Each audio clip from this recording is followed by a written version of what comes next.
Non, donc ça va être une intervention peut-être plus technique que ce qui a été fait précédemment, puisque ça va être vraiment en effet de décrire comment j'ai réalisé cette interface. Voilà. Alors juste pour raffiner un petit peu cette histoire de projet personnel, ce qui nous a été demandé, donc, c'était de réaliser un projet utilisant l'informatique musicale, et avec deux contraintes qui étaient des interactions en temps réel, et une deuxième contrainte qui était la spatialisation. Ces deux contraintes qui sont importantes puisque c'est les deux qui ont réellement mené le projet du début à la fin et qui ont donné les premières idées et qui ont été emmenées jusqu'au bout.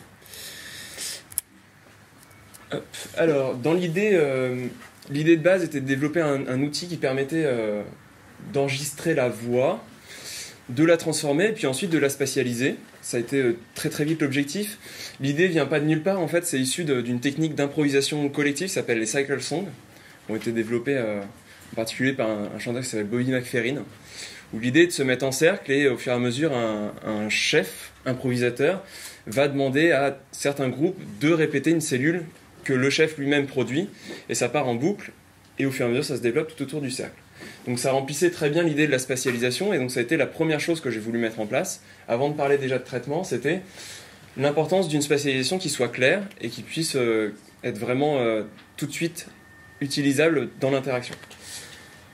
Et puis ensuite, c'est rajouter les modules de transformation. À partir de ces idées-là, deux publics ont été ciblés en fait, pour réaliser le projet. Alors en fait, c'est à l'envers, ça va d'abord commencer par celui-là, puisque c'était très attaché au projet qui était le concert à Tardy dans le cadre de nos projets personnels. Donc il fallait un matériel qui soit de bonne qualité sonore, puisque c'était un concert, donc il fallait vraiment de la bonne qualité.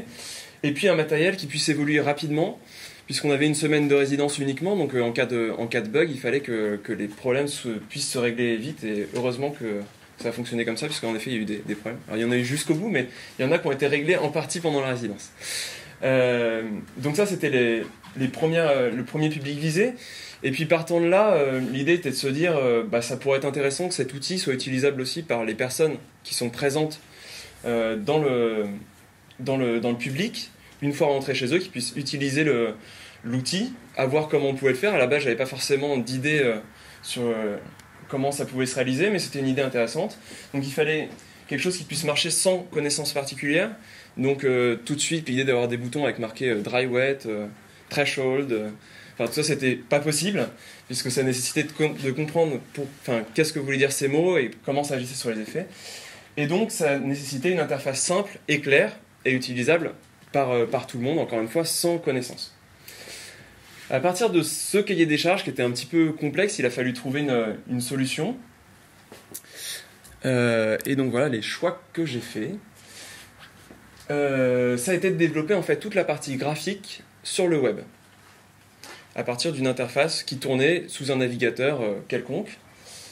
Alors on va voir qu'en fait c'est pas tout à fait quelconque, malheureusement, mais voilà. L'intérêt de ça, c'est que ça permettait une utilisation multiplateforme. Donc pour le public lambda présent au concert, il pouvait aussi bien l'ouvrir sur son iPad que sur son ordinateur, qu'à la limite sur son téléphone. Alors on va voir qu'il y a des limitations, mais dans l'absolu, ça pouvait marcher comme ça. Et puis la deuxième grosse opportunité pour moi, qui ne suis pas développeur, pas plus que ça, mis à part ce qu'on apprend dans le mastering, mais à la base je suis musicien, donc j'ai pas des compétences en informatique particulières, donc il fallait que je puisse utiliser un langage qui ne me demande pas trop de temps de développement et surtout pas trop de temps de recherche. Le web présente une communauté qui est extrêmement large, avec des bibliothèques déjà toutes créées, donc c'était vraiment l'opportunité du web. À partir de ça, j'ai redécliné à nouveau mes deux publics, savoir comment j'allais pouvoir établir plus précisément mes outils.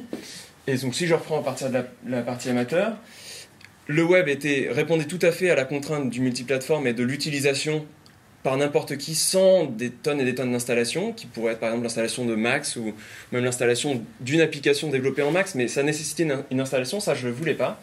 Donc le web, ça marchait tout seul, pour l'interface en tout cas, et l'avantage du langage que j'ai utilisé pour l'audio qui est Faust, c'est qu'on peut avoir une compilation en SMJS, qui est une version du langage JavaScript, qui tourne donc aussi sur le web. Donc on avait un outil complètement indépendant et autonome qui pouvait marcher sur un grand nombre de plateformes. Donc c'était très souple et ça va marcher vraiment pour mon public que j'ai nommé amateur dans le cas présent. Après, il fallait que je le décline aussi pour la version professionnelle, puisque là, j'avais l'avantage d'être tout dans le web, sauf que qui dit web dit quelque chose d'un peu fermé quand même. Et je ne pouvais pas, dans l'absolu, avoir une diffusion, par exemple, en multicanaux, ce qui était le cas sur notre concert interdit. On aurait pu le faire, mais c'était beaucoup moins souple. En cas de bug, il fallait recommencer du code, recompiler le code en SMJS, et à nouveau l'exécuter. Donc ça nécessitait vraiment... C'était trop de contraintes. Donc j'ai décidé de garder mon interface de contrôle web, parce que ça, c'était l'outil le plus souple que j'avais pour créer une interface adaptée à mes besoins, et de faire tout le contrôle du son et le son dans Max. Puisque là, j'avais vraiment une grosse facilité de développement en utilisant FaustGen, qui est un petit objet tout simple mais bien utile, qui permet de coder directement en Faust dans Max avec une compilation automatique à la volée. Et donc, il me permettait de garder exactement le même code de transformation du son dans les deux versions.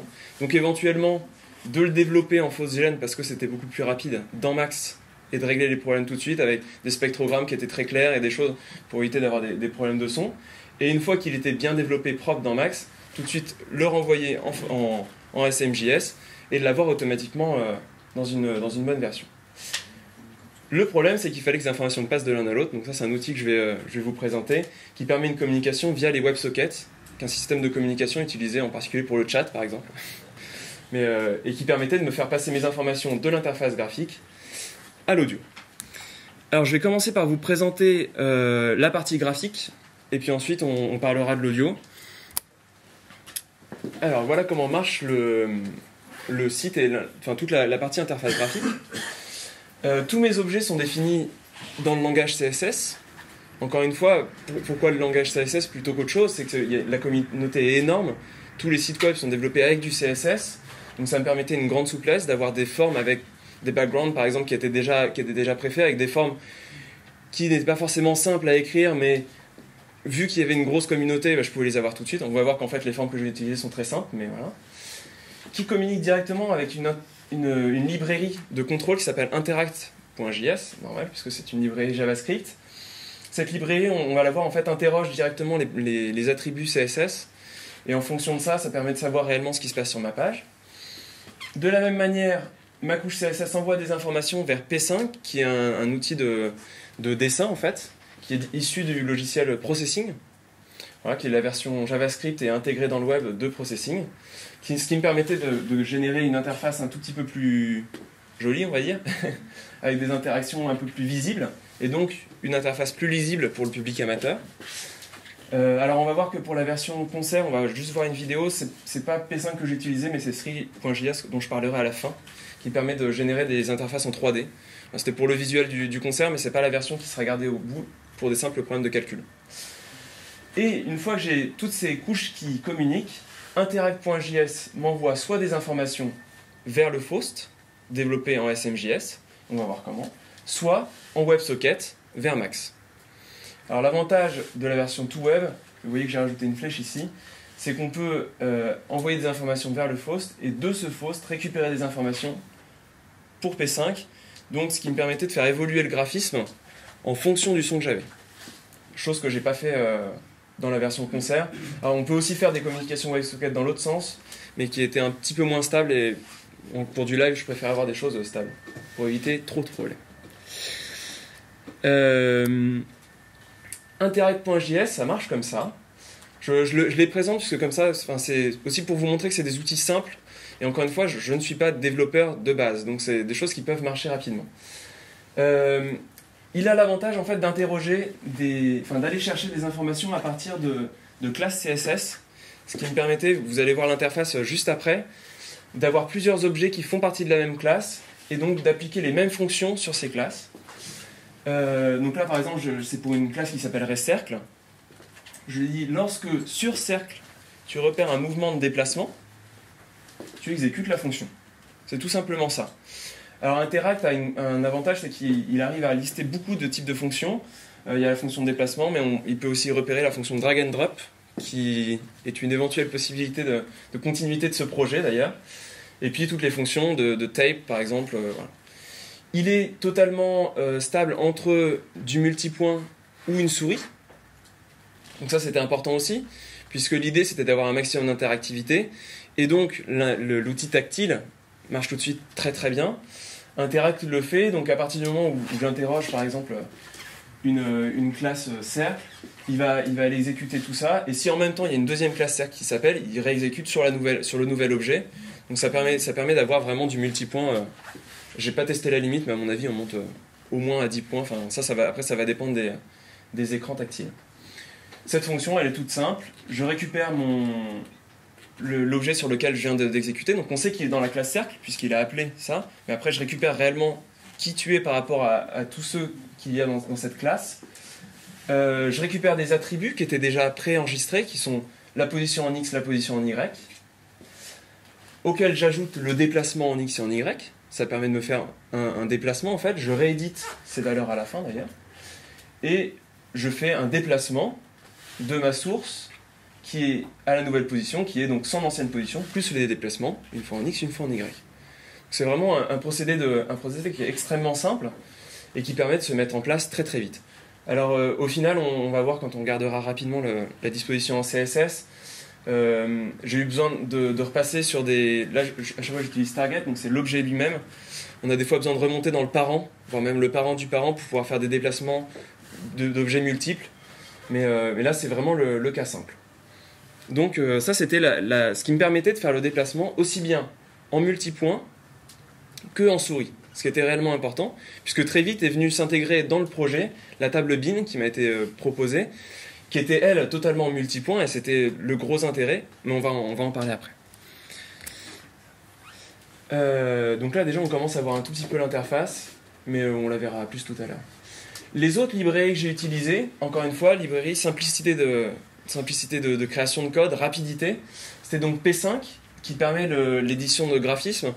P5 marche de manière très très simple, comme beaucoup d'outils de génération de graphiques, c'est-à-dire qu'il génère à intervalles réguliers des images, et on les répète avec une vitesse de frame qui peut être définie, par défaut qui doit être de 33, à peu de choses près, 33 images par seconde. Et ce qui me permet de me générer tous mes graphiques. Là on voit par exemple les cercles, on le verra mieux tout à l'heure quand je vais montrer la version qui tourne. Mais ces cercles-là, tous ces cercles de couleurs qui évoluent en fonction du son, tout simplement, P5 à chaque appel de frame va aller chercher les nouvelles informations soit dans le Faust avec les informations de son, soit dans les attributs CSS. Par exemple, tout à l'heure on voyait attribut data X, data Y. P5 à chaque fois va chercher l'attribut de chaque point qu'on voit ici pour redéfinir le centre de ces cercles. Tout simplement. Donc c'était le gros avantage du CSS aussi, c'est la possibilité d'avoir des attributs et de pouvoir venir les lire très très vite sans repasser par de multiples fonctions. On a accès tout de suite à toutes ces données et ça marche vraiment très très bien. La dernière librairie que j'ai utilisée, ce sont deux librairies mais issues de la même, c'est jQuery qui me permettait justement d'aller chercher très très vite dans le CSS. Là je ne vais pas revenir dessus puisque ça c'est un outil que les développeurs utilisent beaucoup, que j'ai pas mis volontairement dans le premier exemple. Je suis repassé par l'ancienne version, mais voilà. Et puis jQuery Node qui me permet de créer ces sliders qu'on voit ici, qui fonctionnent en fait sur 3/4 de cercle. Encore une fois, développer ce type d'interface seul, ça met beaucoup de temps puisque il faut définir comment on fait augmenter la valeur, il faut définir énormément de choses que je pense que je me serais arrêté à définir le potentiomètre au mois de février. Donc ça ne marchait pas pour le projet. Donc voilà, l'avantage du web c'était à nouveau ça, quoi. Alors sur des logiciels type processing, justement, il y a aussi des librairies prédéfinies, mais j'avais pas cette possibilité de multiplateforme aussi importante, donc c'est pour ça que j'étais parti là-dessus. Alors juste maintenant un petit point sur comment est construite cette interface, pour comprendre comment sont imbriqués les éléments en CSS, et ce qui me permet du coup de les déplacer. Alors en fait, chaque nœud, qu'on voit ici, j'en ai remis un en photo pour qu'on voit bien l'image, sont définis à partir d'un nœud de base, qui est ce cercle en fond qu'on devine en dessous, mais qui est avec un fort trop de transparence, donc on le voit à peine. Et ça, c'est le nœud parent. C'est sur celui-là que je vais stocker tous mes attributs, ce qui me permet à partir de n'importe quel autre objet d'aller rechercher ma position, par exemple en X, en Y, ou alors l'état de mon looper, s'il est en lecture, s'il est en enregistrement, s'il est coupé. Toutes ces informations-là que j'avais besoin d'utiliser dans mon Faust, que j'avais besoin d'utiliser aussi dans mon graphisme, enfin, il fallait que j'ai un moyen de les stocker, donc je les ai toutes stockées dans ce rond de base, qui est en fait recollé en dessous, normalement. qui est donc défini en CSS. Après, par-dessus, ça marche par couche, tout simplement. Et là, c'est très simple, j'ai que 3 couches normalement. J'ai donc cette première couche. Ensuite, mon slider et mon bouton central qui me permet le déplacement. C'est la fonction qu'on a vue tout à l'heure qui s'appelait cercle, en fait. C'est ce cercle-là dont il parlait. Donc à partir du moment où je déplace ça, je viens récupérer mes informations en XY de mon nœud de base. Je calcule le déplacement, je l'ajoute et je déplace. Tout simplement. Donc mon slider, des boutons qui sont tous attachés au div d'en dessous, et puis une grande fenêtre ici avec des points qui vont permettre l'édition des effets, puisque j'ai toujours mon module de transformation du son qui va apparaître après. L'avantage, encore une fois, du CSS et de l'utilisation du HTML, c'est qu'à partir du moment où je déplace un parent, il déplace automatiquement tous les effets, tous les enfants. Sauf demande contraire, bien sûr.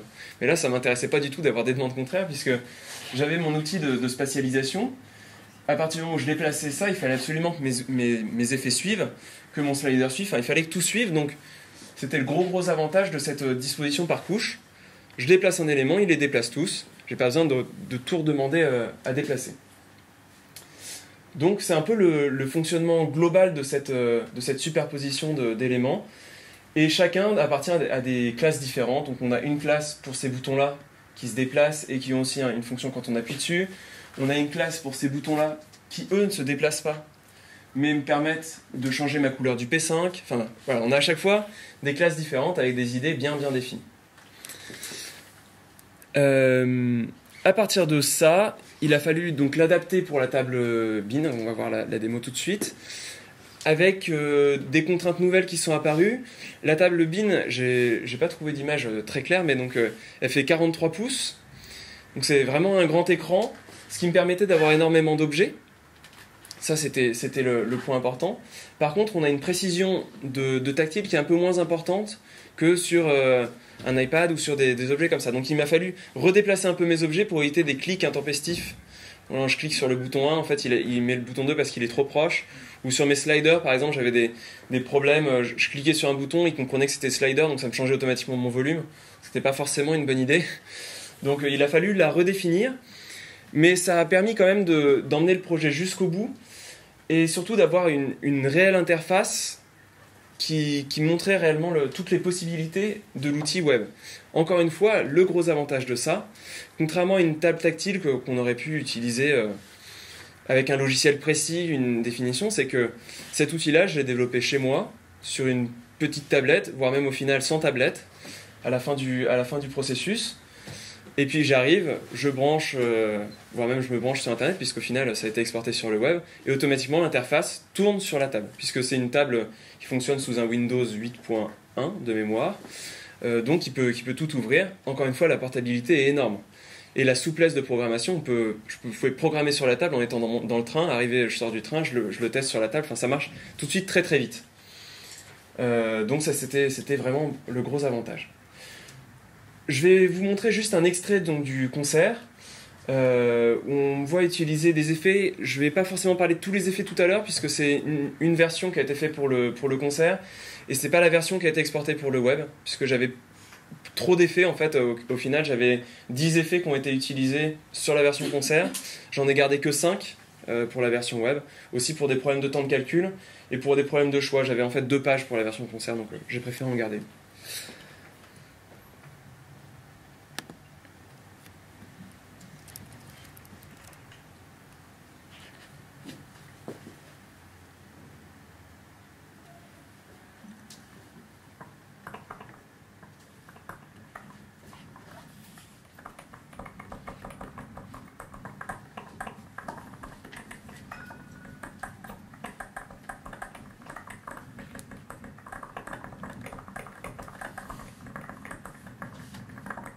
Là, on voit l'interface.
Voilà, je vais m'arrêter là parce qu'après on ne revoit pas plus l'interface que ça.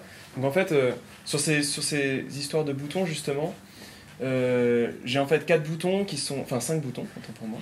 Un qui permet de couper complètement l'audio, en tout cas l'entrée audio, dans l'ordre de la chaîne. Un qui me permettait de faire juste une fonction monitoring, donc l'audio rentrait dans mon nœud et puis permettait les transformations. Une fonction enregistrement, une fonction de lecture de la boucle enregistrée, et puis une fonction qui me permet d'afficher les panneaux d'effet ou de les retirer. Puisque ça, c'est une des premières choses qui a été constatée, c'est qu'un écran, même s'il fait 43 pouces, c'est petit. C'est vraiment très petit. Donc il y a eu plein de... Enfin, j'ai fait plusieurs essais au niveau de l'interface, avec des choses qui marchaient vraiment très très bien, mais qui demandaient beaucoup trop de place, par exemple. Des choses qui marchaient moins bien, mais qui étaient plus rapides. Donc au final, ça c'est un peu un compromis entre toutes les possibilités que j'avais trouvées. Qui est un compromis qui est clair, qui me permet d'éditer en permanence. Je vais juste vous remettre l'image avant. En permanence, 2 paramètres par effet, puisqu'une position en X, une position en Y. Ce qui était important, un seul paramètre par effet, ça nécessite soit d'avoir plein de boutons par paramètre, mais là encore une fois, ça fait beaucoup trop. De rajouter plus de paramètres avec des boutons rotatifs, par exemple, j'avais des risques de ne pas cliquer au bon endroit. Une multiplicité des commandes qui n'étaient pas bonnes. Enfin, il y avait plein de choses à gérer comme ça. Donc, c'est la version la plus ergonomique que j'ai pu trouver, avec forcément des qualités et des défauts, comme toujours. Alors, une fois l'interface graphique, en plus, c'est réellement dans cet ordre-là que ça s'est fait. Il a fallu développer l'interface audio, enfin la partie audio. Donc, le choix était déjà plus ou moins dès le début fixé sur le choix du langage Faust, puisqu'encore une fois, ça permettait une grosse transportabilité entre la version web et la version Max MSP, qui était la version que je voulais utiliser en live, qui est donc un langage de programmation. Je pense que ici tout le monde est plus ou moins au courant de ce qu'est Faust. Ce sera peut-être moins le cas dans 2 semaines, mais là, c'est un peu la maison, donc la maison de Faust, la deuxième maison de Faust, on va dire, la maison de vacances, donc qui permet une programmation très simple. Encore une fois, je ne suis pas développeur dans l'absolu, donc il fallait un langage clair et rapide pour compiler, pour programmer. Oui, puisque Faust est clair. Et le deuxième avantage, faut pas partir quand on parle de Faust.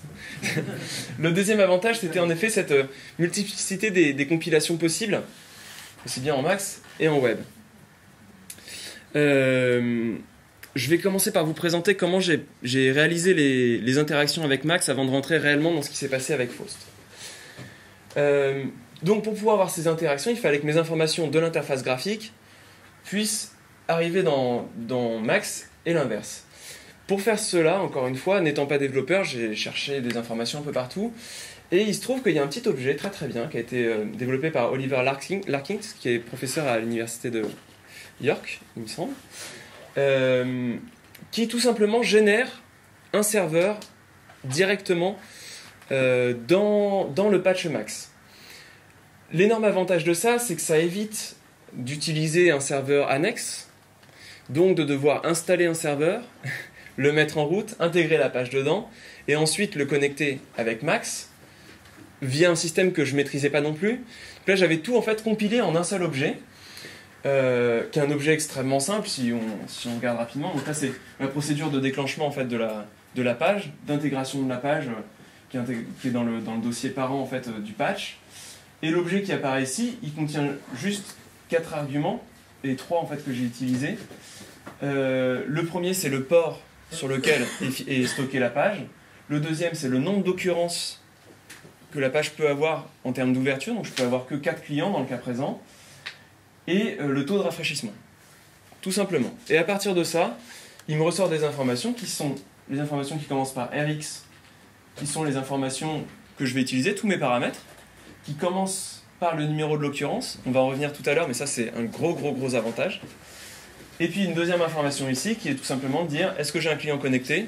Donc si je reçois l'information CX01, ça veut dire que j'ai un client 0 qui s'est connecté. Puis ensuite, dans l'absolu, pour le projet que j'avais à faire, ces différences d'occurrence n'étaient pas importantes. Et on va voir en fait à la fin que je l'ai utilisé sur un autre projet, où là par contre, sans ces différences de clients, je ne pouvais pas l'avoir. Donc encore une fois, il y avait des possibilités qui étaient de repasser par un serveur externe qui transformerait les informations en OSC par exemple, qui permet donc un envoi vers beaucoup plus de logiciels que Max qui là du coup tourne tout seul pour lui-même. Éventuellement on peut retransformer les informations en OSC après, mais c'était pas le but. Là l'avantage c'était pas de serveur installé, il fonctionne tout seul. Quand j'ai fini, à la fin je clôt mon serveur et la chose marche tout seul. On va voir encore une fois que c'était important pour un deuxième projet que j'avais à faire. Donc encore une fois, quelque chose de très très simple. Et à la sortie de ça, je re-rentrais mon FaustGen avec tous les codes Faust. Il exécutait directement les commandes. Et j'avais le son qui pouvait ressortir, dans le cas présent, en 4 points. Alors encore un tout petit peu de code. Pour voir comment cette fois-ci j'ai fait l'interaction dans la page web. C'est exactement le même code que tout à l'heure. Alors il y a juste la classe qui a changé. Là, cette fois-ci, c'est une classe qui s'appelle noMove, mais voilà. Qui appelle toujours une fonction lors du déplacement, qui va chercher qui est la cible que je viens de bouger, et puis, encore une fois, comme je vous le disais, qui est le parent de la cible que je viens de bouger, puisque toutes mes informations sont automatiquement stockées dans le nœud parent. Donc il récupère ces informations-là, qui sont les informations XY, qui déplacent. C'est vraiment exactement la même chose que tout à l'heure. Pour l'instant, on en est au même endroit. Je déplace mon nœud, et je reset les informations. Et c'est à partir de là que je vais appeler un nœud Faust que j'ai créé, qui est un nœud audio. Là, je ne vais pas rentrer dans les détails là-dessus, parce qu'encore une fois, il y a un très bel article qui a été écrit au sujet d'un clavecin qui a été développé pour le web. Je ne citerai pas le nom des développeurs, mais ils sont présents dans la salle, où tout est expliqué, donc je pourrais vous donner les liens si vous voulez.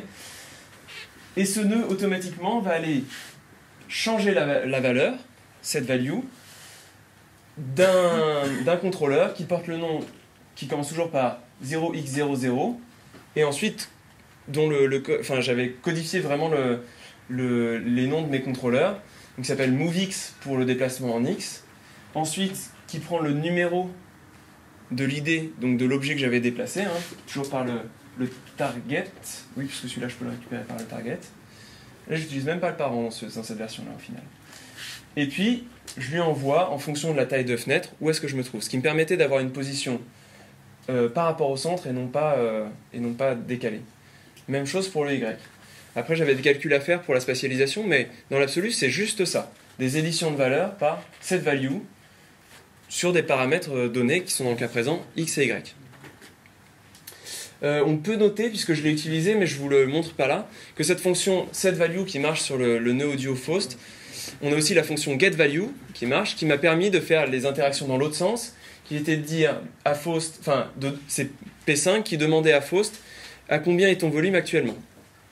Ce qui me permet d'éditer, on va le voir tout à l'heure, les tailles de cercle en fonction du volume. Et donc d'être plus clair toujours pour les utilisateurs. Au niveau de la couche audio en elle-même, voilà comment ça marche. Et surtout, ça permet de montrer une importance énorme du langage Faust, encore une fois. C'était la présence de librairies déjà documentées, claires et avec des effets qui marchent. Encore une fois, je n'avais pas le temps de tout développer, et ce n'était pas forcément le but, mais par contre, on pouvait attaquer très vite des effets qui marchaient, qui étaient déjà tout prévus.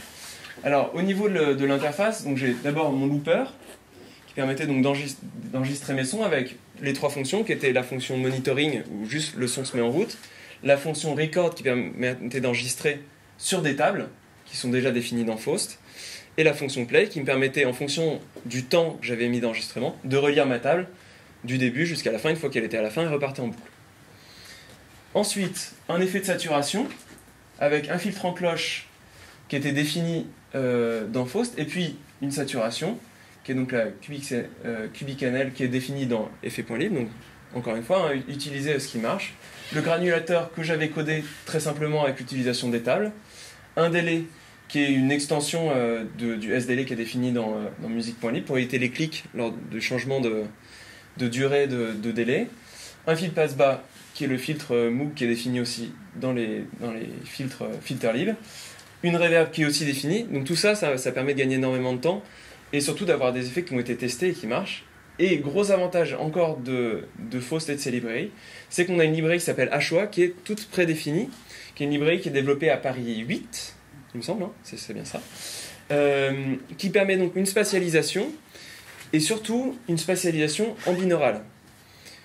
Dans l'absolu, pour la version concert, ça ne me servait à rien de faire en binaural, c'est-à-dire tout fonctionnait au casque, avec 2 enceintes, avoir la sensation de spatialisation. Par contre, pour la version amateur, la version web, là c'était extrêmement important, puisque la spatialisation, et je reviens à ce que je disais au début, qui était pour moi quelque chose d'important, d'abord parce que c'était inclus dans la consigne, et puis ensuite parce que réellement ça rajoutait une plus-value au niveau de mon idée de cycle song.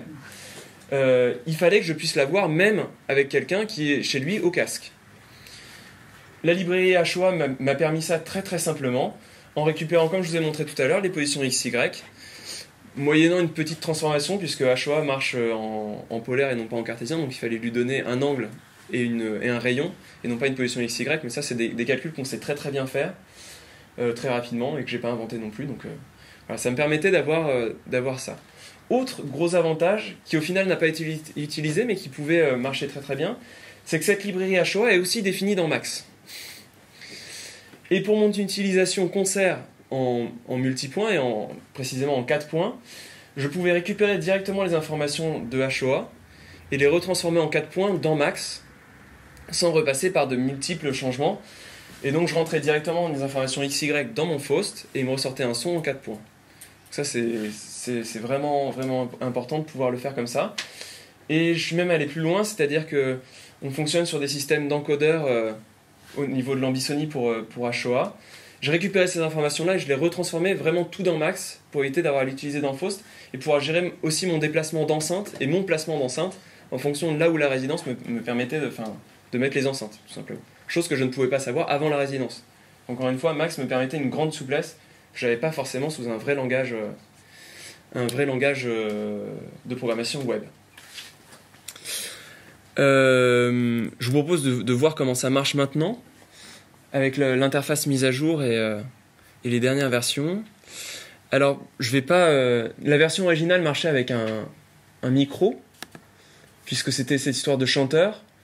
Là, je vais pas vous faire une version où je chante, je vais vous faire une version où j'ai piqué le patch à Yann Orlaré de harpe automatique que j'ai intégré dans mon patch. Donc, à la place de tout à l'heure, on avait le boucleur et puis tous les effets qui sortaient vers le spatialisateur, avec en fait le son qui rentre normalement. Là, à la place de mettre un micro en entrée, j'ai mis ce son de harpe qui tourne en boucle, ce qui permet de faire des démonstrations un peu plus simples. Alors là, j'ai une toute petite résolution, donc ça permet de montrer le problème des résolutions et des tailles. On voit déjà tout de suite le cercle là qui tourne, en fait, qui est assigné sur un métronome qui est ici. S'il y a du son. Que j'ai coupé là. Et donc là, c'est la fonction getValue qui vient chercher en fait tout simplement le volume. Lorsqu'il y a du volume, il génère les cercles. Lorsque le volume est à 0, il arrête de générer. Et ça s'efface progressivement par la superposition en fait en permanence d'un fond qui est à moitié transparent. Donc ça permet d'avoir ce système de flou. Dans l'idée, lui, il ne génère qu'un seul cercle à la fois. Et par-dessus, il recolle un background qui est à moitié transparent. Tout simplement. Alors, je vais lui couper le son. À lui.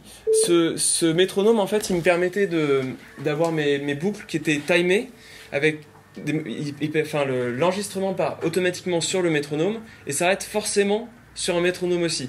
Pour ceux qui ont un peu utilisé des pédales de boucle, qui par hasard n'ont pas toujours ces fonctions, vous comprenez très bien à quoi ça sert, puisqu'on a toujours l'impression d'appuyer au bon moment, sauf qu'il y a toujours une petite latence, il y a toujours quelque chose qui se passe, qui fait qu'au bout de la 3e boucle, vous êtes entièrement décalé, et donc si le premier temps tombait sur le premier temps au début, bah, au bout de la 10e occurrence de votre boucle, le premier temps tombe sur le 4e temps de la boucle suivante. Donc ça c'était réellement pas possible, donc il a fallu réussir à coder ça, ça s'est fait assez rapidement. Alors je vais faire rentrer du son dans ce nœud-là pour l'instant. Donc là j'ai bien mon volume qui marche. Et donc on voit le cercle bleu qui évolue en fonction du volume. Ce qui permet une lecture, c'est un peu le problème que j'ai eu sur la version concert où j'avais pas cet effet de volume, c'est qu'au bout d'un moment on a toutes les boucles qui sont développées, on sait laquelle est en lecture, mais quand elles sont toutes en lecture on sait plus qui fait quoi. La spatialisation à la base, on pourrait se dire qu'elle nous aide pour ça, parce que si j'entends un son à gauche, ça veut dire qu'il sera là, si j'entends un son à droite, c'est là. Mais on n'a pas une suffisamment grande précision avec le binaural pour faire ça. En appuyant sur ce bouton, j'ouvre ma fenêtre d'effets. Et mes effets, tout simplement, si j'appuie dessus, ils se mettent en route et je peux modifier les paramètres. Alors je vais en enregistrer une boucle.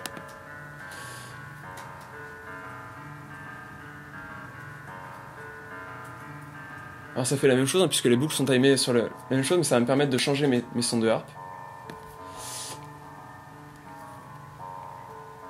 Et de lancer une autre boucle.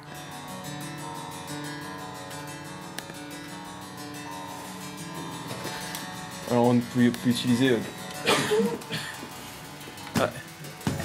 La gauche est à droite et la droite est à gauche.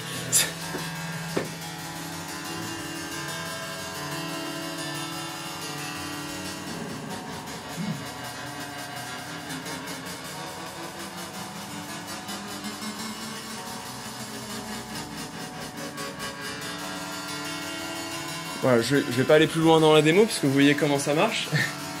Hop, par contre je vais couper. Alors c'est le seul inconvénient qu'il va falloir que je rajoute très vite, c'est que j'ai rien pour couper tout le son d'un coup. Donc ça va falloir y penser très très vite. Mais donc on peut les couper tout simplement en coupant les entrées son, ce qui permet de couper les boucles et puis et ça s'arrête.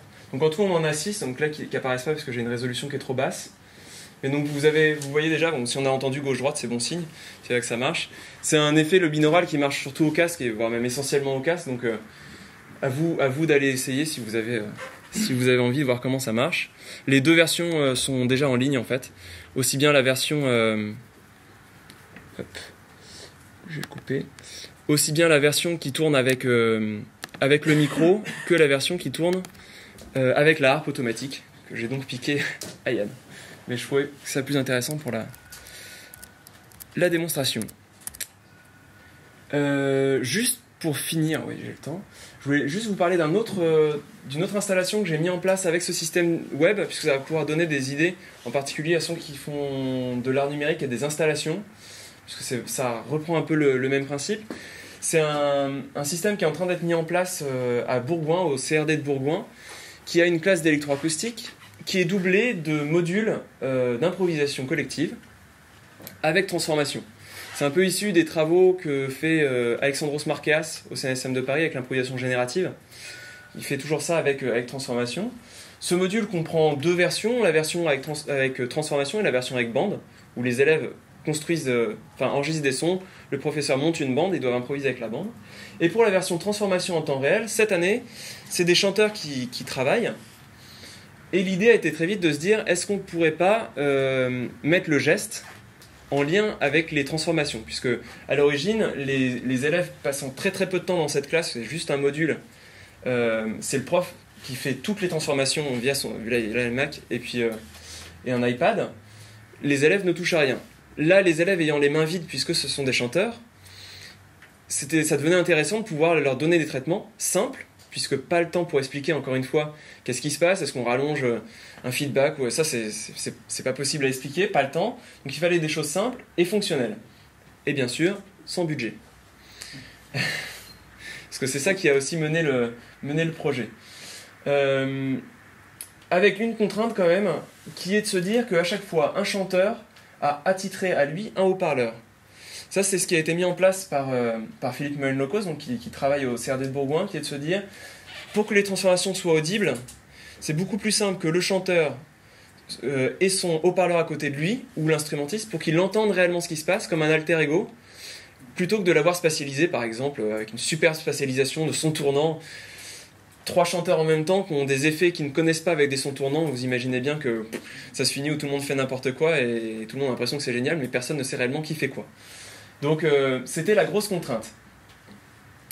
À partir de ça, l'idée a été très vite de reprendre ce système de WebSocket, puisque ça permettait, à partir d'un téléphone, smartphone, ce que la moitié des étudiants ont, donc gratuitement, de pouvoir récupérer des informations différentes pour chaque téléphone, donc des transformations différentes pour chaque micro, donc réellement attitré au micro de la bonne personne, et donc de mettre très très rapidement ce système en place pour rien et en récupérant des informations que je pouvais récupérer facilement par le web. C'est encore une fois l'avantage du web, c'est que les informations d'accéléromètre présentes dans les smartphones, on les récupère de manière très très simple, même sans librairie externe maintenant. Enfin, ça marche vraiment très très bien.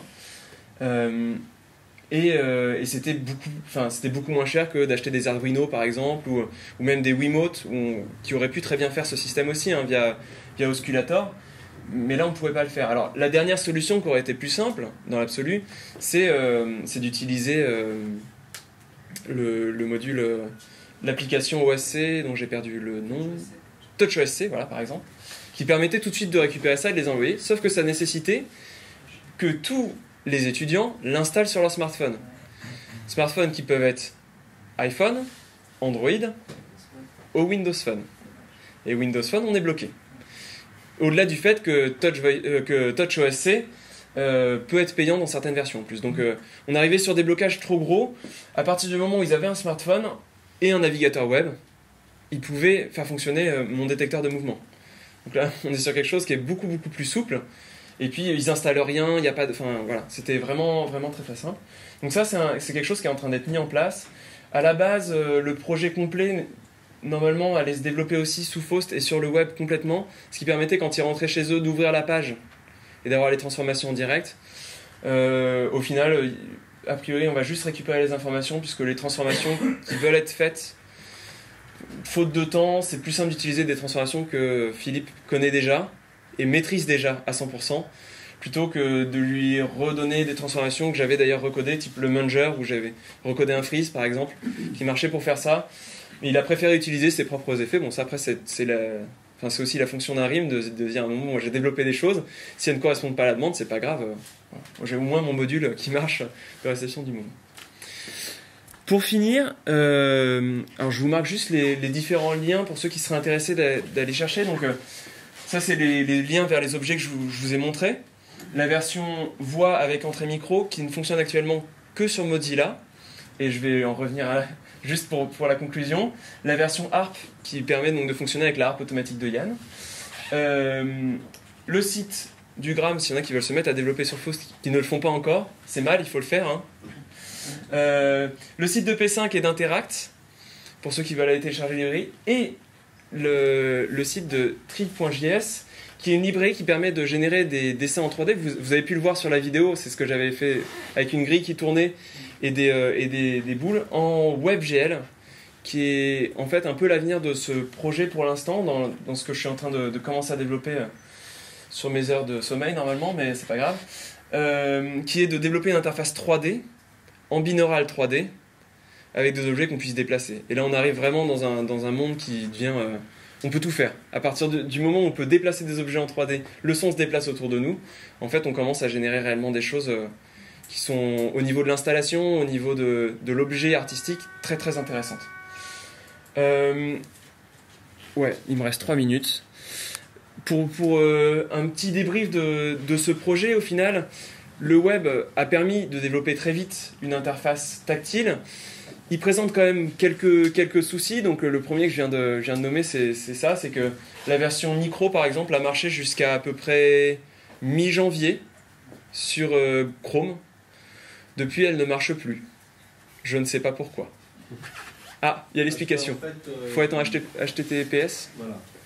Voilà. Donc il faut un serveur payant qui est sécurisé. Il faut un serveur sécurisé. Voilà. Mais ça, par exemple, on n'a pas eu d'avertissement, quoi que ce soit. C'est du jour au lendemain, ça ne marche plus. Ça, c'est un petit peu problématique.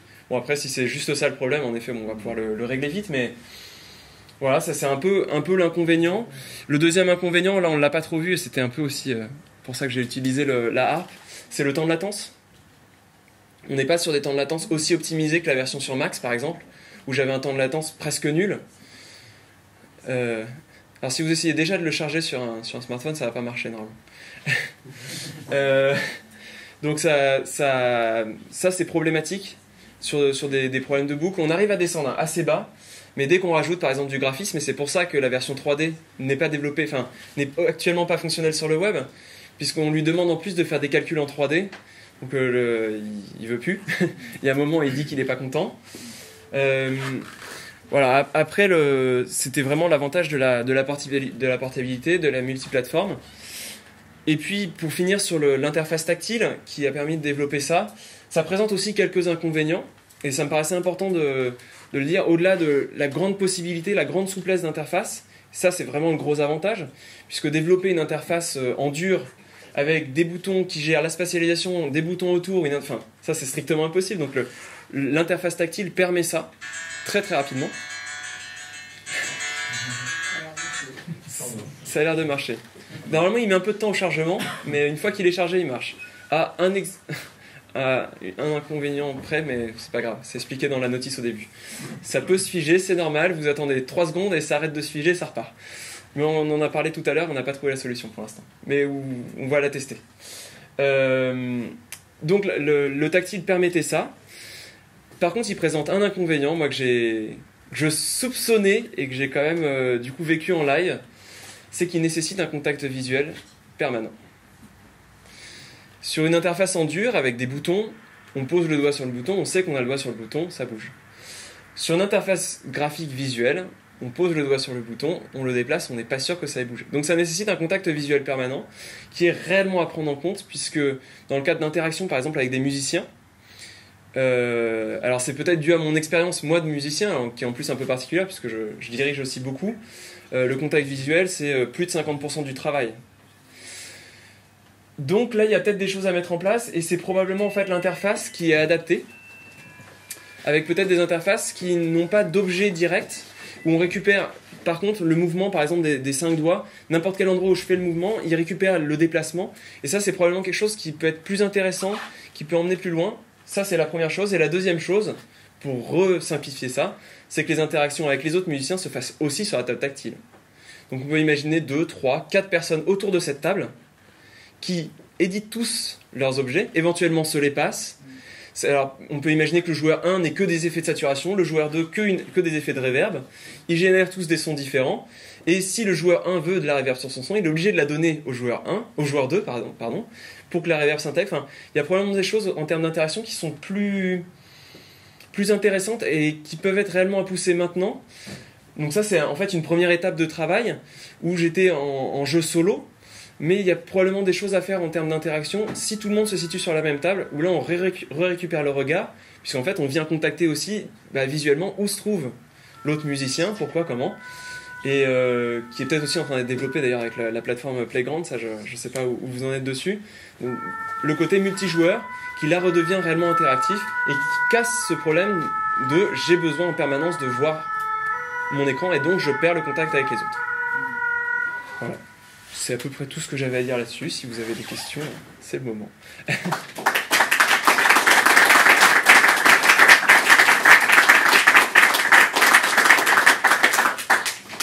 Ouais. Ouais, c'est pour savoir comment ton programme il récupère le nombre de points ou de diffusion que tu as. Tu es obligé de le rentrer en dur avant. Pour la multidiffusion ? Ouais.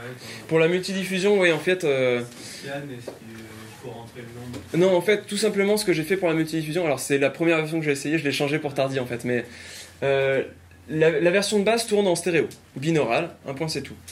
Dans Max, ce que j'ai fait, c'est qu'on récupère les mêmes effets que sur HOA, la librairie HOA de Max.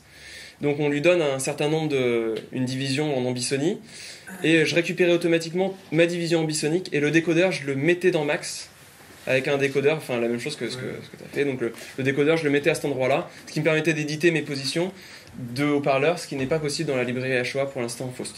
Ok, donc il fallait que tu ailles toucher dans Max pour... Fallait que j'aille toucher dans Max pour le faire. Et puisque aussi dans la version HOA, alors sauf si j'ai pas les dernières mises à jour, mais la version HOA Faust, on est obligé d'être sur une ambisonie réelle et non pas irrégulière. Donc si on veut une spatialisation en 8 points, on est obligé de lui en demander de doubler. Enfin, il y a un coefficient. Ce qui faisait que là, sur 4 points, en fait, ça me mettait un coefficient de précision qui était très très faible. Et ça m'intéressait pas parce que dans ce cas, je perdais quasiment la spatialisation. Donc c'est pour ça que je l'ai refait directement dans Max. Je gérais tout le décodage de l'ambisonie, je le gérais sous Max. Ce qui était plus simple pour moi. Pas d'autres questions ? Ouais. Je voulais, en termes d'appel à tous ces frameworks que tu as utilisés, JavaScript, tu as réussi à te rendre compte. Est-ce que en appeler un peu moins, qui gagne vraiment en CPU ou en latence? Est-ce que tu as eu le temps de tester ces choses-là ou... J'ai pas eu le temps d'aller chercher beaucoup plus loin que ça en fait. La grosse question c'était est-ce que j'arrête d'utiliser jQuery ou pas?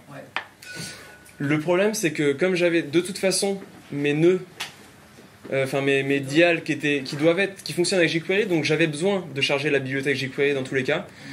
À partir du moment où j'avais besoin de je voyais pas pourquoi j'allais me limiter puisque de toute façon elle était déjà présente. Donc je suis pas allé plus loin. Sur certaines versions, là volontairement, je vous ai montré des versions qui n'utilisent pas jQuery parce que c'est très simple, get, attribute et compagnie. Je suis pas allé chercher beaucoup plus loin. Il faudrait en fait quasiment recoder mon interaction une première fois avec jQuery, une deuxième fois sans, et voir où est-ce que j'arrive. Par contre, très clairement, sur les premières versions que j'avais faites pour le web, où j'avais des temps de latence trop grands, j'ai retiré P5 directement. J'avais plus de fond graphique. Je mettais un fond noir. Et là, je regagnais tout de suite en vitesse de calcul, automatiquement. Donc, on en parlait. Après, il y a du multithread qui est en train de se développer pour le web. Donc, à partir de ce moment-là, on met d'un côté l'audio, de l'autre côté le graphique. Et on perd un peu cette limitation et on gagne en calcul, forcément. Tout ça, ça va évoluer, hein, forcément, mais voilà. Je vois là sur mon Mac que je suis à 70% de CPU. Ça m'étonne pas. Alors ça c'est aussi dû à la spatialisation binaurale, c'est-à-dire que là je suis sur un degré qui doit être 6 dans HOA, donc en fait toutes mes chaînes audio il me les multiplie par 6 pour pouvoir les respatialiser après. Donc en fait on augmente très très vite, j'ai déjà 6 nœuds, donc 6 fois, 6 saturations, et on augmente très très vite, donc en effet on se retrouve à talonner le CPU tout de suite quoi. Là, j'ai pas de... il faudrait tout recompiler, tout redescendre. La première solution est de limiter le nombre d'effets. Ça me paraissait dommage, surtout que j'étais pas en limite du CPU. Donc à la limite, tant qu'on n'est pas en limite, on a de la marge. Ouais. Tu vois des applications pédagogiques auxquelles tu as déjà commencé à penser ou... Alors la première, c'est celle qui a été développée pour Bourgoin. Dans l'absolu, c'est ça n'utilise pas le graphique. Ça utilisait Faust, puisque les effets ont été réellement développés sous Faust. Mais il me demandait, alors ça va parler à ceux qui étaient là jeudi dernier, mais en gros il me demandait de recoder les patchs du GRM Tools parce que c'est ce qu'il utilisait en Faust quoi. Ah oui. Donc forcément je me suis retrouvé... Alors il y a certains que j'ai pu recoder, le Munger par exemple, le shuffling, en se prenant un peu la tête avec des tables, ça marche très très vite. Par contre Evolution qui était celui, ah ouais ça peut être trop bien, sans FFT je veux bien, je me suis limité à 32 bandes quoi. Et ça crachait, donc c'était pas possible. Après oui bien sûr l'idée en fait du multijoueur c'est ça, c'est surtout des outils pédagogiques au-delà du jeu. Ça peut être intéressant. J'ai pas eu le temps de le faire, étant prof aussi moi de mon côté dans mon école de musique, il y a probablement des choses à développer, surtout sur un domaine où je me trouve qui est la formation musicale où il n'y a rien qui existe et on lâche les élèves pendant une semaine avec aucun outil pour savoir s'ils font bien ou pas. Je pense qu'avec des outils comme ça et développé sous Faust aussi, puisque ça permet la génération du son. La Web Audio API permet beaucoup de choses aussi, mais pour moi, c'est un langage que du coup je maîtrise peut-être plus rapidement maintenant. De développer des outils pédagogiques, c'est en effet un des objectifs à long terme pour que ça soit vraiment, qu'il y ait un but un peu plus défini que juste jouer. Voilà. Alors, tu as dit une chose on a encore 5 minutes ou... Non, 0. Tu as dit une chose. Donc, on a 1 heure à partir de 16h pour discuter. Ah bon, d'accord. Bon, pour la table ronde. Là. Voilà.